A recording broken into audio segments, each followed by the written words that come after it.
네, 오늘 말씀을 함께 읽어보도록 하겠습니다. 오늘 말씀은 잠언 16장입니다. 잠언 16장. 혁경아, 순서지 없어? 순서지 가서 받아올까? 너 성경책 없으니까. 아, 그래? 앞에 읽을 거야? 어떤 선생님이 그러더라. 너는 정말 특별한 아이라고. 어떤 선생님이 그랬어. 너 이상하다는 거 아니야? 오해하지 마. 잠언 16장입니다. 잠언 어디 있죠? 시편, 다음에 시잠전. 잠언. 뭐라고? 220 몇 페이지? 900? 무슨 말인지 모르겠네. 자, 잠언 16장 1절부터 23절. 제가 한 절, 여러분들 한 절 돌아가면서 읽도록 하겠습니다. 마음의 경영은 사람에게 있어도 말의 응답은 여호와께부터 나오느니라.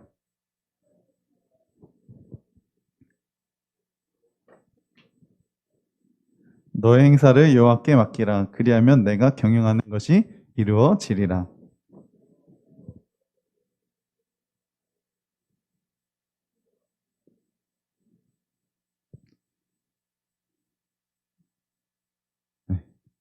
무릇 마음이 교만한 자를 여호와께서 미워하시나니 피차 손을 잡을지라도 벌을 면하지 못하리라.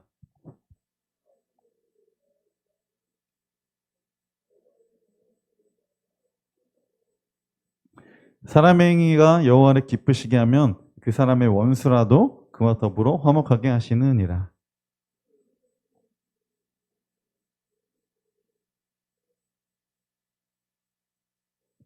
사람이 마음으로 자기의 길을 계획할지라도 그의 걸음을 인도하시는 이는 여호와시니라.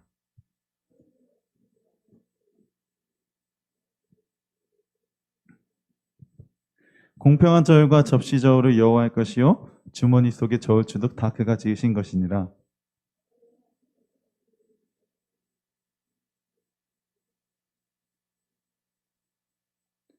의로운 입술을 왕들이 기뻐하는 것이요 정직하게 말하는 자는 그들의 사랑을 입느니라.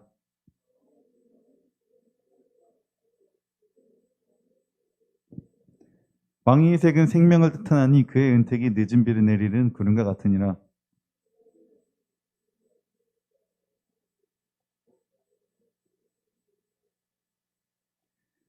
악을 떠나는 것은 정직한 사람의 대로이니 자기의 길을 지키는 자는 자기의 영혼을 보전하느니라.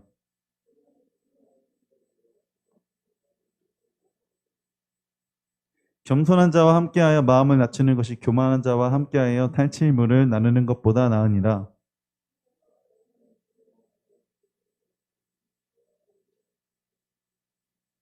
마음이 지혜로운 자는 명철하다 일컬음을 받고 입이 선한 자는 남의 악식을 더하게 하느니라.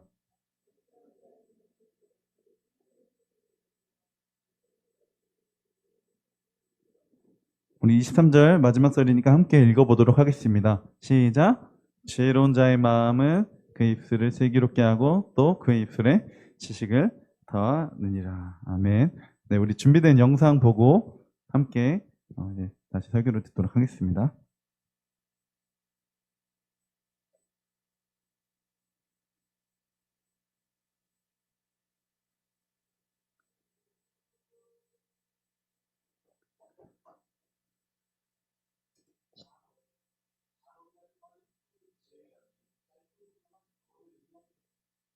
이러한 글로 가득합니다. 그중 대부분은 이 책의 중앙인 10장에서 29장에 있지만 사실 잠언에는 훨씬 더 많은 것들이 기록되어 있죠. 특히 초반에 1장부터 9장, 그리고 결론인 30, 31장의 말이죠. 이 책의 서문은 1장 1절부터 9절이며 무엇보다 먼저 이 책을 솔로몬 왕과 관련짓습니다. 열왕기상 3장에서 솔로몬은 하나님께 이스라엘을 잘 다스릴 수 있도록 지혜를 구하고 하나님은 그를 고대의 가장 지혜로운 자가 되게 하시죠. 또 열왕기상 4장에는 그가 수천 개의 잠언과 시편을 쓰고 동식물에 대한 지식도 수집했다는 기록이 있는데 솔로몬은 마치 이스라엘 지혜 문학의 근원 같습니다. 이 책 전체를 그가 직접 쓴 건 아니지만 이스라엘의 지혜 전통이 그에게서 시작됐으니까요. 서문은 이 책을 읽음으로써 여러분도 지혜를 얻을 수 있다고 말합니다. 우리는 대부분 지혜라고 하면 지식을 떠올리지만 히브리어로 호크마의 뜻은 단순한 정신적 활동 이상으로 실질적 행동도 가리킵니다. 즉 기술이나 응용 지식에 가깝죠. 출애굽기 31장에 이스라엘의 예술가와 장인이 호크마를 지니고 있다고 기록된 이유가 바로 이겁니다. 따라서 이 책의 목적은 여러분이 하나님의 세계에서 잘 살기 위한 실질적 기술들을 익히도록 돕는 것이죠. 또한 서문은 또 다른 핵심 주제와 관련이 있는데 바로 여호와를 경외하는 것입니다. 여기서 경외란 두려움이 아닌 하나님에 대해 존경과 외경심을 갖고 우주에서 자신의 위치를 깨닫는 것입니다. 즉, 나는 하나님이 아니며 선악과 옳고 그름을 판단하는 주체가 아님을 인지하는 도덕적인 마음가짐입니다. 오히려 하나님 앞에서 자신을 낮춰 하나님이 정의하신 옳고 그름을 인정하는 것이죠. 설령 그게 마음에 들지 않을 때라도요. 이제 서문이 끝나고 본문 첫 부분인 1장부터 9장으로 넘어가는데요. 이 부분에도 짧은 한 줄짜리 격언은 없습니다. 오히려 아버지가 아들에게 주는 10가지 교훈이 담겨 있죠. 지혜의 소리를 듣는 법과 여호와를 경외하며 살아가는 방법을 가르칩니다. 즉, 선을 행하고 진실되며 관대하게 살 때 성공과 평안으로 인도하신다는 것을 말이죠. 또한 아버지는 아들에게 어리석고 악하며 바보 같은 결정을 하지 말라고 경고합니다.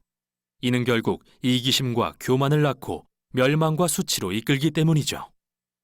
그러므로 아들은 지혜를 구하고 여호와를 경외하는 것을 인생 최고의 목표로 삼아야 합니다. 그리고 이런 사고방식은 잠언 전체의 도덕적 논리를 구성하고 있죠. 이렇게 아버지의 이 10가지 교훈은 성경의 지혜 문학이 무엇이며 성경의 다른 책들과 어떻게 다른지 단서를 제공합니다. 이 책은 하나님이 지으신 세상에서 잘 사는 법을 탐구하고 있지만 지혜란 모세가 시내 산에서 받았던 율법과는 다르며 하나님이 백성에게 주시는 신성한 음성인 예언과도 다릅니다. 오히려 지혜 문학은 하나님의 백성이 세대를 거치며 쌓은 통찰력으로 하나님과 타인을 존중하며 사는 방법을 가르쳐주죠.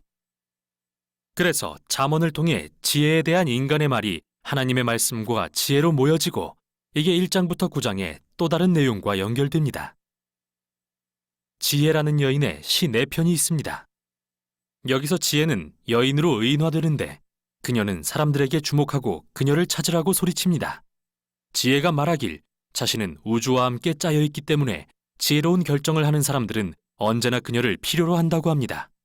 즉, 관대하거나 성적으로 정결하거나 정의로운 사람은 지혜에 의지하는 거라고요. 지혜라는 여인의 이 시들은 창의적이고 시적인 방법으로 우리가 하나님의 도덕적 우주 안에 살고 있다는 걸 말해줍니다. 선과 정의란 객관적인 실제이며 이를 무시하는 것은 우리의 책임이라는 것을 말이죠. 그러므로 여호와를 경외하며 지혜롭게 사는 것은 우주와 결을 맞추는 것이죠. 이렇게 아버지의 교훈과 지혜라는 여인의 시가 만나 이 책이 어떤 의미를 갖는지 분명히 알려줍니다. 여러분은 단지 좋은 조언을 읽는 게 아니라 선조들로부터 지혜를 배우라는 하나님의 초청을 읽는 것이라고요. 이 책의 다음 부분인 10장부터 29장에는 수백 개의 고대 잠언이 나오는데요. 지혜와 여호와를 경외하는 태도를 삶의 모든 영역에 적용하죠. 가족, 직장, 이웃, 우정, 성, 결혼, 재정, 분노, 용서, 술, 빚 등 모든 영역에요.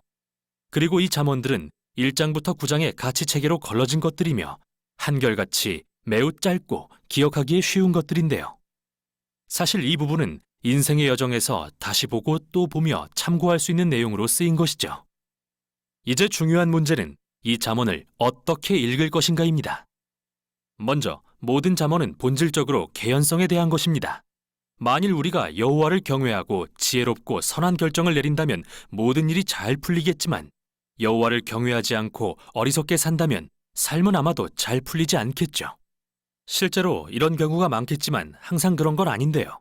그래서 다음 요지는 잠언은 언약이 아니라는 것입니다. 잠언은 성공을 위한 공식이 아닙니다.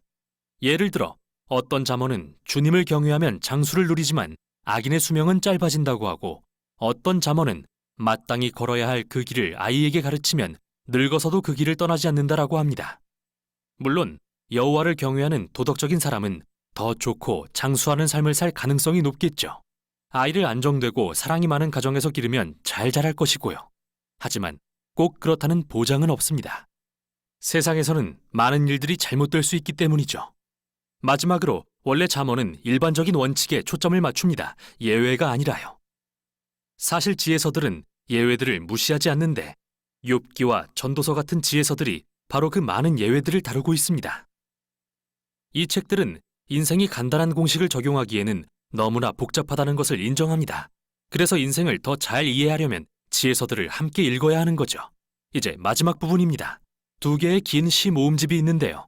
첫 번째는 아굴이라는 사람이 쓴 시로서 처음에 그는 스스로 총명과 지식이 없고 하나님의 지혜가 필요하다고 하는데 그 후 하나님의 지혜가 말씀으로 자신에게 주어졌음을 발견합니다. 어떻게 사는 것이 좋은 삶인지 말이죠. 또 아굴은 마치 잠언을 읽는 사람들의 본보기 같습니다. 항상 말씀을 통해 하나님의 지혜를 듣고자 마음을 여는 사람이기 때문이죠. 마지막은 이스라엘 사람이 아닌 르무엘이라는 왕의 시입니다. 그는 자신의 어머니가 가르쳐준 지혜를 전하고 있으며 이는 지혜롭고 공의로운 지도자를 위한 지침서와 같죠. 그 후 마지막은 각 행의 첫 글자가 히브리어 글자 순서로 된 시로서 현숙한 여인의 성품에 대한 이야기인데요. 잠언의 지혜를 따라 살며 하나님의 지혜를 좇는 본보기가 되는 여인을 묘사하고 있습니다.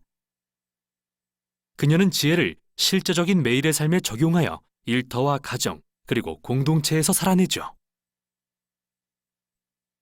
이렇게 이 책은 아버지가 아들에게 지혜라는 여인에게 귀 기울이라는 교훈으로 시작해서 어머니가 아들에게 현숙한 여인에 대해 전하는 교훈으로 끝을 맺습니다. 잠언은 삶의 모든 계절을 지나는 모두를 위한 책이며 하나님의 선한 세상에서 지혜롭게 잘 살기 위한 지침서입니다. 이게 바로 잠언이 전하는 내용입니다. 네, 여기까지 보도록 하겠습니다. 여러분, 잠언에 대해서 좀 전체적으로 이해가 되나요? 그럼 우리가 오늘 배우는 본문은 16장이잖아요. 그죠? 아까 16장은 어떤 부분에 대해서 얘기한다 그랬죠?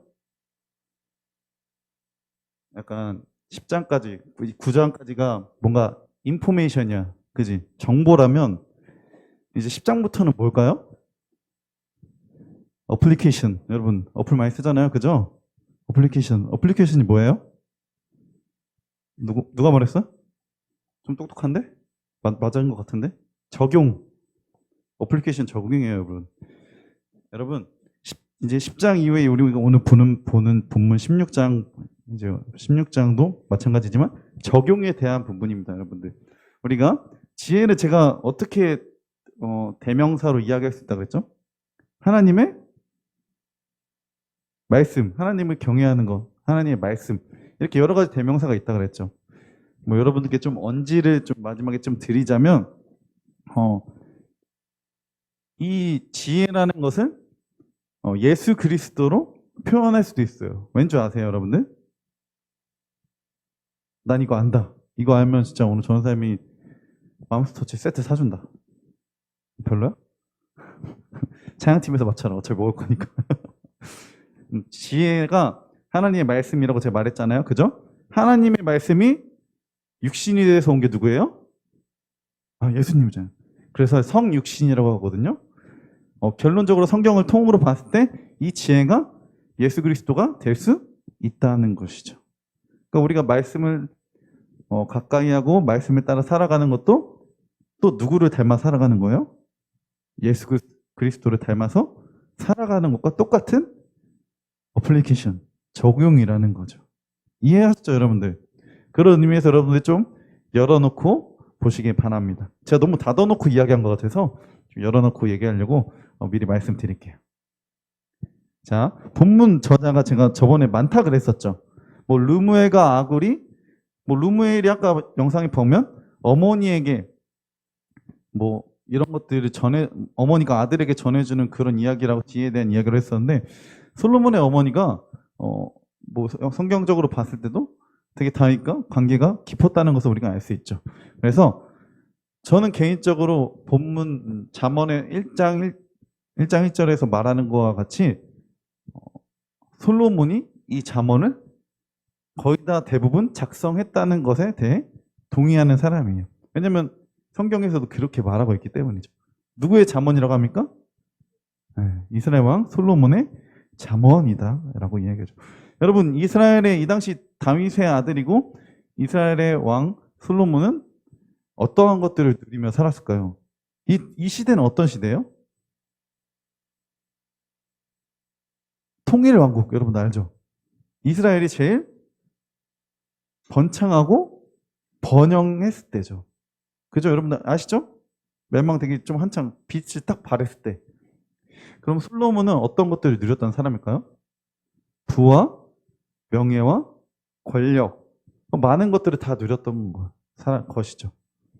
그리고 이 사람은 심지어 아까 소개된 것과 같이 지혜의 진짜 대명사라고 불릴 정도로 지혜를 가진 사람이었죠. 그럼 솔로몬은 거의 안 누린 게 없는 거예요. 다 누려본 거예요. 왜 이 얘기를 하냐면 이 다음 전도서가 그 많은 것들을 누렸던 솔로몬이 다 소용없다. 헛된 것이다. 헛되도다. 그런 내용이 전도서에 있기 때문에 미리 소개해 드리는 거예요. 솔로몬은 그런 것들을 누렸던 왕이다 라고 아시면 되겠습니다. 자, 장르는 교훈서, 지혜의 문학, 제가 지혜의 교훈을 주기 위함이다. 지혜를 얻게 하기 위함이다 라고 이야기했었죠. 주제, 하나님을 경외하는 것이 삶의 지혜이다. 근본이다 라고 이야기했습니다. 말씀으로, 삶으로 닮아가면서 말씀을 가까이 하면서 살아갈 수 있겠죠. 자, 잠언 1장 2절에서 7절. 오랜만에 오는 친구들이 있기 때문에 함께 읽어보도록 하겠습니다. 주제 말씀 시작. 이는 지혜와 훈계를 알게 하며 명철의 말씀을 깨닫게 하며 지혜롭게 공의롭게 정의롭게 정직하게 행할 일에 대하여 훈계를 받게 하며 어리석은 자를 슬기롭게 하며 젊은 자에게 지식과 근신함을 주기 위한 것이니 지혜 있는 자는 듣고 학식이 더할 것이요 명철한 자는 지략을 얻을 것이라. 잠언과 비유와 지혜 있는 자의 말과 그 오묘한 말을 깨달으리라. 여호와를 경외하는 것이 지식의 근본이거늘 미련한 자는 지혜와 훈계를 멸시하느니라. 아멘. 채경이 합쳐서 채경이 예배 너네 앞으로는 옆에 못 앉게 한다. 자, 예배 잘 드리세요. 옐로우 카드. 자, 우리가 이 본문의 문맥을 살펴보도록 하겠습니다. 우리가 16장을 읽기 위해선 15장을 좀 살펴보려고 해요. 15장 2절에 어떤 내용이냐? 지혜 있는 자의 혀는 지식을 선의에 베풀고 미련한 자의 입은 미련한 것을 쏟느니라 나와 있습니다. 여러분들, 이 솔로몬의 잠언은 지혜와 또 반대로 뭐예요? 어리석음과 미련한 것, 지혜롭지 못한 것들에 대해서 계속 대조돼서 설명하고 있습니다. 15장도 그렇게 대조를 이뤄서 계속 지혜와 미련함, 어리석음 이렇게 반대되는 것들을 대조를 이루면서 이 대조를 왜 하는 걸까요? 대조를? 자, 보세요, 여러분들. 마라탕, 맘스터치, 피자, 치킨, 뿌링클. 자, 반대로 설사. 벌써 좀 이상하죠? 네. 설사, 똥, 변비, 방구. 어때요? 너무 대조되죠? 이 정말 극과 극에 대한 설명을 통해서 지혜가 더 빛나게 하는 거예요. 대조를 왜 하냐면, 비교를 왜 하냐면 이렇게 지혜가 그만큼 귀하다라는 것을 설명하기 위해서 효원이가 좋아하는 마라탕을 제가 얘기한 거고, 여러분들이 뭐 싫어할 수도 있고 좋아할 수도 있는 설사를 이야기한 거고, 분명하잖아요. 그죠? 먹는 것과 싸는 것 뭐가 좋아요? 먹는 게 좋잖아요. 여러분들 너무 더러워요? 죄송합니다. 그래서 이 15장부터 솔로몬은 지혜와 반대되는 미련한 것들, 어리석은 것들을 표현하고 있다는 것이죠. 이제 15장 후반부에 이어서 솔로몬이 16장에 대해 어떻게 얘기할지를 이야기해주고 이제 16장을 진행합니다. 자, 15장 33절 함께 읽어볼까요? 시작. 여호와를 경외하는 것은 지혜의 훈계라 겸손은 존귀의 길잡이니라. 이제 16장은 지혜의 훈계와 그 다음에 겸손에 대해서 이야기하고 있으면 우리가 예측할 수 있는 거예요. 이 15장을 살펴보고. 자, 첫 번째로 우리가 오늘 말씀을 첫 번째로 볼 것은 지혜의 훈계, 지혜의 가르침입니다. 지혜가 왜 가르칠까요? 10장부터 제가 뭐라 그랬죠? 어플리케이션, 적용이라 그랬죠. 성준아, 지혜롭게 살기 위해서 우리에게 적용을 하려고 이 16장을 그렇게 써 놓은 거예요. 솔로몬이. 자, 1절부터 6절 한번 다시 읽어보도록 하겠습니다. 자, 함께 크게 다 같이 읽어볼게요. 시작. 마음의 경영은 사람에게 있어도 말의 응답은 여호와께부터 나오느니라. 사람의 행위가 자기 보기에는 모두 깨끗하여도 여호와는 심령을 감찰하시느니라. 너의 행사를 여호와께 맡기라. 그리하면 내가 경영하는 것이 이루어지리라. 여호와께서 온갖 것을 그 쓰임에 적당하게 지으셨나니 악이도 악한 날에 적당하게 하셨느니라. 자, 여러분들 크게 읽어볼게요. 이것도 안 넘어가네요, 선생님. 자, 5절, 6절 크게 읽어볼게요. 시작. 우리는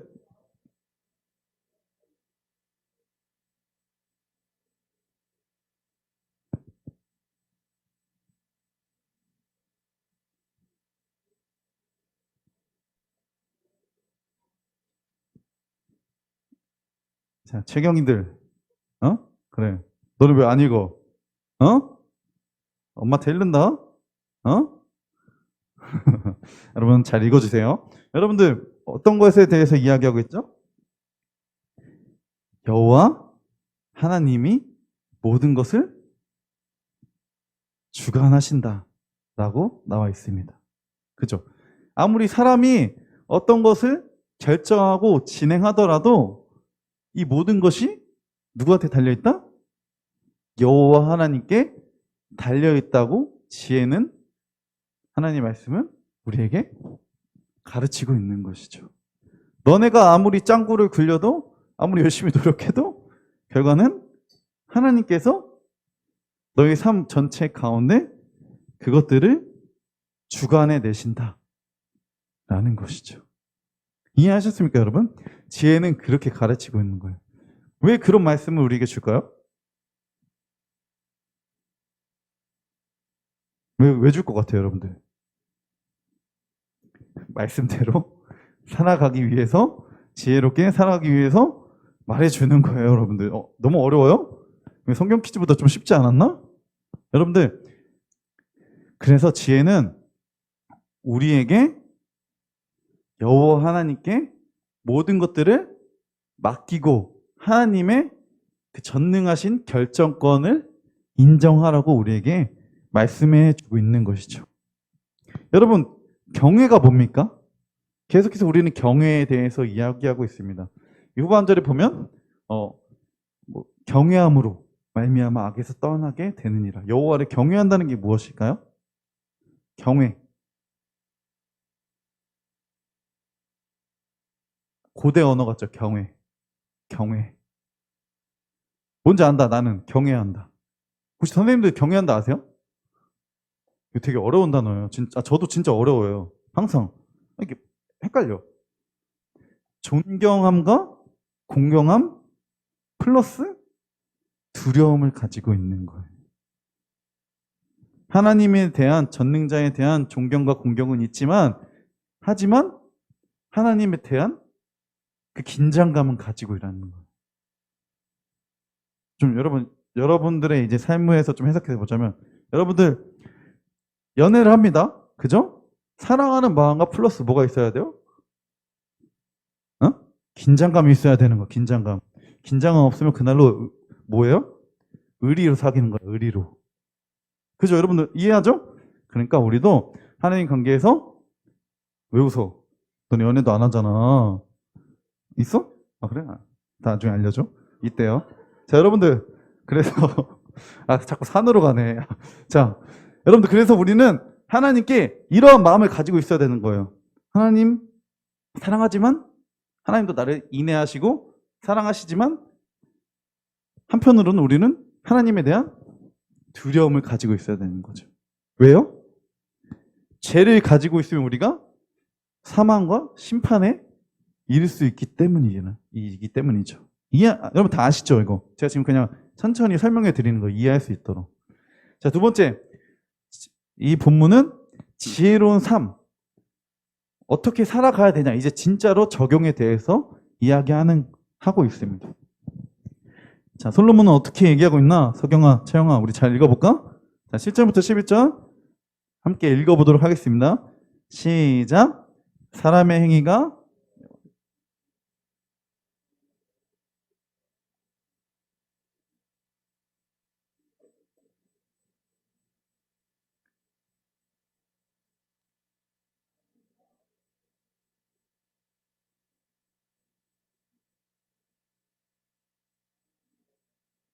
스레 있은즉 재판할 때에 그의 입이 그르치지 아니하리라. 공평한 절과 접시절은 여호와의 것이요.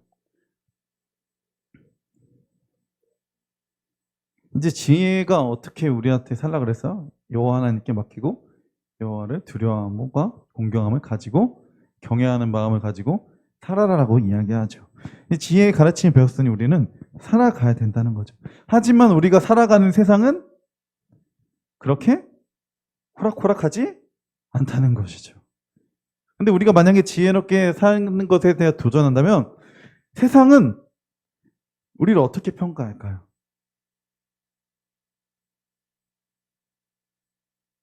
이제 솔로몬이 어떤 사람이라고 했죠, 제가? 맞아, 지혜. 왜 이렇게 어려워요, 오늘? 시험 기간이라 그래? 지혜로운 사람은 누구예요, 오늘? 솔로몬이잖아요, 그죠? 지혜의 대명사. 솔로몬. 그냥 지혜로운 사람 있잖아요. 그래서 솔로몬도 지혜로운 사람, 왕으로서 이 지혜에 대해서 살아본 거예요. 그죠? 살아보고 세상에서 내가 지혜로움을 가지고 지혜를 가지고 살아갔을 때 이랬다 라고 자신의 경험을 지금 어떻게 보면 간증하고 있는 거예요. 지혜로운 자들은 세상에 어떤 평가를 받게 됩니까? 하나님의 말씀이 왕의 입술에 있은즉 재판할 때 그의 입이 그르치지 아니하라. 지혜로운 삶을 살게 되면 하나님께서 보호하신다는 거예요. 쉽게 말해서. 어려움이 있을 때도 우리가 예상치 못한 방법으로 우리를 보호하시고 인도하시고 또 원수가 대적이 우리 가운데 있을지라도 화목하게 된다고 말씀하고 있는 거죠. 이 삶이 우리가 지혜로운 삶으로 하나님을 기쁘시게 한다면 어떻게 된다는 거예요? 우리의 어려움은 우리의 즐거움이 될 수 있다는 거죠. 여러분 좀 안타까운 얘기지만 지혜롭게 사는 게 결론적으로 좋은 거예요. 왠지 알아? 지혜롭게 살지 않아도 여러분 구절 봐요. 마음으로 자기의 길을 너네 생각대로 살아도 여호와께서 인도하신다는 거예요. 그럼 어떻게 하는 게 좋은 거겠어요? 쉬운 방법이에요. 지혜롭게 살아가는 게 좀 더 현명하지 않겠어요? 그죠? 좀 더 쉬운 방법 아니겠습니까? 돌아가지 않고. 그렇죠, 여러분들? 다 알죠? 현아, 지혜롭게 살아가야겠지? 현이 조는 거 왜 이렇게 귀엽니? 깨우고 싶네. 자, 또 지혜롭게 살게 되었을 때 솔로몬이 경험했던 것을 이 후반절에 또 이야기해 줍니다. 12절부터 17절. 함께 큰 목소리로 읽어볼게요. 시작. 악을 행하는 것은 왕들이 미워할 바니 이는 그 보좌가 공의로 말미암아 굳게 섬이니라. 의로운 입술은 왕들이 기뻐하는 것이요 정직하게 말하는 자는 너는 지금의 사자들과 같아도 지혜로운 사람을 그것을 시게 하리라. 왕의 색은 생명을 따니 그가 드니라. 지혜를 얻는 것이 금을 얻는 것보다 얼마나 나은 명철을 얻는 것이 은을 얻는 것보다 더욱 나으니라.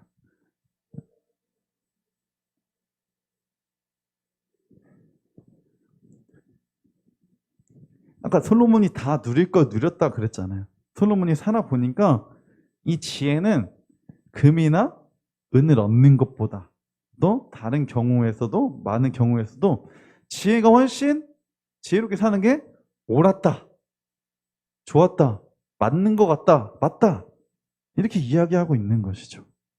괜히 돌아갈 필요 없다. 돈 찾다가 고생할 필요 없다. 물질보다 지혜가 더 우선이다 라고 할 수 있다는 것이죠. 이 지혜는 심지어 우리를 악에서부터 우리의 영혼을 보호하여 준다고까지 합니다. 여러분, 하나님의 말씀, 또 제가 이 본문에서 나오진 않았지만 우리를 구원하신 예수 그리스도께로 우리가 가까이 간다면, 지혜 가운데로 가까이 간다면, 그 삶으로 살아간다면 우리의 영혼은 당연히 보호되고 보존될 수 있다는 거죠. 사망에 이르지 않기 때문에. 왜요? 그렇지 않게 된다면 우리는 죄를 지을 것이고 죄의 값은 사망이기 때문이죠. 근데 갑자기 여러분 16절, 17절 잘 보세요. 영혼을 보존한다. 그죠? 지혜와 악의 대조인데 이 18절부터는 18절부터는 갑자기 교만은 패망의 선봉이요. 거만한 마음은 넘어짐의 앞잡이니라. 여러분 17, 18절이 바로 붙어있는 절이잖아요. 근데 갑자기 뜬금없이 마라탕 얘기를 하다가 사천 탕수육, 김치찌개 이런 얘기 하는 거예요. 뜬금없죠. 그죠? 잡채를 먹다가 갑자기 알리오 올리오 까르보나라 갑자기 이런 얘기를 하는 거죠. 뜬금없잖아요. 그죠? 아무 말이나 하는 건데 뜬금없죠. 약간 이런 식으로 17절과 18절이 이어져야 되는데 갑자기 교만에 대해 나옵니다. 왠지 알아요? 아까 제가 이야기했잖아요. 15장 33절에 먼저 이것들을 깔아두고 이게 지혜로운 삶으로 살아가는데 뭐가 중요하다는 걸 이야기할까요? 교만이 아닌 뭐예요? 겸손에 대해서 이야기하는 거고요. 마음이 지혜롭다는 것은 18절부터 21절은 마음의 지혜로움, 마음이 지혜로운 자, 지혜로운 마음, 이 이야기들은 겸손에 대해서 이야기하고 있는 것입니다. 어떤 친구들은 저한테 좀 허세가 있다고 말해요. 맨날 저랑 성경 공부하는 두 명의 친구가 저한테 허세가 있대요. 누구지? 얘는 어디 갔냐? 안 보이네? 뭐 피하는 거 봐. 아무튼 이 두 친구가 저한테 허세 짱 맨날 이런다. 난 허세가 없다고 생각하는데 허세가 좀 있나 봐요. 그냥 잘한다는 거를 잘하는 걸 잘한다. 못한다는 거 못하는 거 못한다. 이게 그게 좀 허세인가 봐요. 아무튼 저 친구들이 어떻게 보면 좀 이게 교만할 수도 있다고 생각할 수 있는데 저는 개인적으로 좀 이 교만과 자존감이라 그래야 되나? 자기가 잘한 능력에 대해서 저는 이걸 잘하고 못해요를 분명하게 말하는 것에 대해서는 다르다고 좀 생각하는데 저도 좀 겸손해져야겠어요. 누가 허세라고 볼 수도 있어, 교만하다고 볼 수도 있으니까. 저도 여기서 좀 지혜로운 마음을 가져야겠다고 배웠습니다. 문득 이 본문을 보는데 그 두 친구의 말이 생각이 나는 거예요. 내가 좀 교만했나? 좀 겸손해야겠다. 이런 생각이 좀 들었습니다. 여러분도 혹시 몰라요. 내가 혹시 거만할 수도 있고 교만할 수도 있습니다. 좀 잘한다고 해서. 그렇지만 지혜는 우리의 삶 가운데 어떻게 하라고 해요? 겸손하게 살아갈 것을 이야기하고 있어요. 겸손하게. 이렇게 살아가게 된다면 근데 지혜로만 살아갈 수 없잖아요. 이렇게 이야기했었잖아요. 근데 하지만 이 솔로몬이 지혜롭게 살아갔을 때 어떻게 이야기했냐? 지혜로운 자들은 지식을 더할 수 있대. 지혜롭게 살아간다면 세상 가운데 그 필요한 지식들을 오히려 더 얻을 수 있다는 거죠. 여러분들 지금 공부하는데 솔직히 지식이 먼저예요? 지혜가 먼저예요? 지식이 먼저지. 너네 지금 암기하잖아, 다. 다 지식이잖아, 그죠? 그거를 지혜라고 할 수 있어요? 나도 내가 공부하는데 그 공부하는 것들을 지혜라고 얘기할 수 없어요. 쉽게 말해 정보 입력, 지식 축적, 근데 이거를 지혜라고 이야기할 수는 없는 것 같아. 근데 좀 이제 성경을 보게 된다면 성경은 약간 지식의 개념은 또 아닌 것 같아요. 내가 삶을 살아갔을 때 이렇게 살아간다면 복이 된다. 또 은혜가 된다. 뭐 좀 삶의 결정하는 방법은 또 아닌 것 같아요. 근데 우리는 지금 우리가 사는 세상은 다르다는 것이죠. 여러분들 공부를 하실 때도 먼저 지혜를 먼저 가까이 하시기 바랍니다. 하나님께 지혜를 더 구하고 간구하시길 바랍니다. 아멘? 네. 그러면 어떻게 돼요? 이 지식들이 더하여진다고 솔로몬은 이야기하고 있는 것이. 이거 솔로몬이 진짜 누리고 경험해보고 이야기하는 것들이에요. 제가 예전에도 이야기했었죠. 저희가 예전에 진짜 대학원 단 2학년 때인가? 자격증 공부도 하고 밤에는 약간 일도 하고 뭐 낮에는 개인 레슨도 하고 학교도 대학원도 다니고 뭐라 그러지? 전공 복수전공? 아니, 부전공도 같이 하고 부전공도 같이 하면서 학점은 좀 많이 드러냈어요. 근데 항상 제가 그때 공부할 때 어떻게 했냐면 도서관 가서 해요. 공부를 바리바리 쓰면 항상 거기에 이 손바닥만한 초록색깔 비전 성경을 딱 넣고 갑니다. 거기서 그때 좀 시력도 좋았어요. 계속 1시간 동안 일단은 성경을 읽어요. 읽고 어쩔 때는 자다가 읽고 자다가 공부 못할 때도 있지만 제가 그 당시에 뭐 4.0이라고 하면 여러분 모르겠지만 4.0이라고 하면 평균 한 몇 정도 되나요? 여러분 개념에? 한 90? 90이면 좀 높은 건가? 높은 편 아니에요? 야, 너 평균 몇이냐? 석영아. 90 돼? 나 여기서 평균 90 넘는다. 되지 마. 아무튼 90 넘으면 높은 거잖아. 그죠? 정규권 아니야? 아니야? 그지? 95 이상. 그래도 그 많은 것들을 하면서 내가 이 지식, 신학이라는 지식을 갖기 전에 하나님 지혜를 가까이 했더니 하나님께서 그때 진짜 성적을 4.0, 90, 여러분 개념 93? 90 정도. A 정도? A 정도 맞게 해주세요. 전체 성적을. 저도 이것들을 경험했다니까요, 여러분들. 하나님께 여러분들 나 잘났다. 내가 암기 잘한다. 이런 교만함이나 거만함을 가지지 마시고 겸손함을 가지고 지혜를 가까이 하세요, 여러분들. 아멘? 지혜로운 마음이 여러분들을 더 지식 가운데 더 충만하게 할 것이고 은혜 가운데 생명 가운데로 여러분들을 인도할 것입니다. 아멘? 네. 그렇게 되길 소망합니다.